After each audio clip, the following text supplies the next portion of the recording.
ለቀጣይ ለመመካከርም ትልቅ መሰረት የሚጥል ልምድ የሚወሰድበት ምክክሮችም እንዲዳብሩ የሚያበረታታ ስለሆነ ይሄን በጣም ተጠናክሮ መቀጠል መቻል አለበት ብዬ አስባለሁ።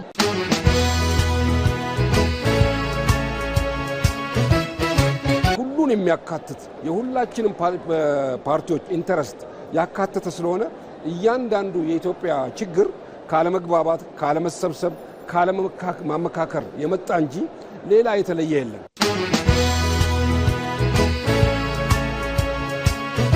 ህዝባችን ከኛ እጅግ በጣም በርካታ ነገር ይጠብቃል። ህዝብ ነው ወክለን የመጣ ነው። ብሔር ብሔረሰቦችንም ወክለን የመጣ ነው። የፖለቲካ ፓርቲ አባላቶቻችን አመራሮቻችን ወክለን የተገኘ ነው። ስለዚህ በዚህ ታሪካዊ የሆነ መድረክ ታሪካዊ የሆነ ኢትዮጵያን ዘላቂ የሆነ መፍትሄ ሊያመጣላት የሚችል መሰረታዊ ውጤት ሊያስመዘግብ የሚችል ታሪክን አስመዝግበን እናልፋለን ብለን እናስባለን።